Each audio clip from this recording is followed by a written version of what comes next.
موجة جدل واسعة رافقت كلمة الأمين العام لحزب العدالة والتنمية عبد الإله بن كيران خلال مهرجان خطابي أقيم بمناسبة عيد الشغل، بعد أن وجه انتقادات لاذعة لبعض المغاربة الذين عبروا عن عدم اهتمامهم بالقضية الفلسطينية. وفي معرض كلمته استنكر بن كيران التصريحات التي تكررت على لسان بعض المواطنين والتي جاء فيها "حنا مغاربة ماشي سواءنا في فلسطين", معتبرا هذا الموقف مخزيا ولا يعبر عن القيم التاريخية للمغاربة. وقال بن كيران بلهجة حادة: "ما كانش عندنا شيء واحد كي يتجرأ يقول شيء حاجة على القضية الفلسطينية، دابا عندنا شيء ميكروبات خارجين كي يقولوا حنا مغاربة ماشي سواءنا في فلسطين، والحمار وإيش مقاريش التاريخ".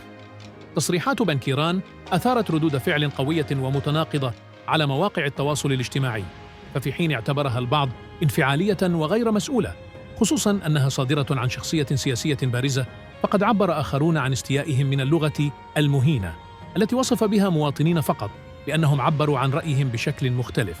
بالمقابل دافع آخرون عن بن كيران مؤكدين أن انفعاله مفهوم، لأنه يأتي من غيرة على قضية عادلة يعتبرها الكثير من المغاربة مركزية، مشيرين إلى أن موقفه ليس موجهاً ضد كل من يخالفه الرأي، بل ضد من اعتبره لا مبالاة غير مبررة تجاه قضية إنسانية.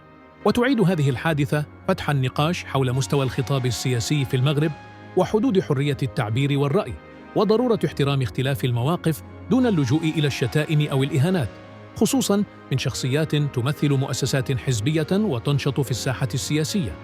هل تعتقد أن تصريحات بن كيران تجاوزت الحدود، أم أنها تعبر عن غيرة مشروعة في لحظة توتر؟ إذا أعجبك هذا الفيديو فلا تنسى الضغط على زر الإعجاب والاشتراك في القناة ليصلك كل جديد، وشاركنا رأيك في التعليقات.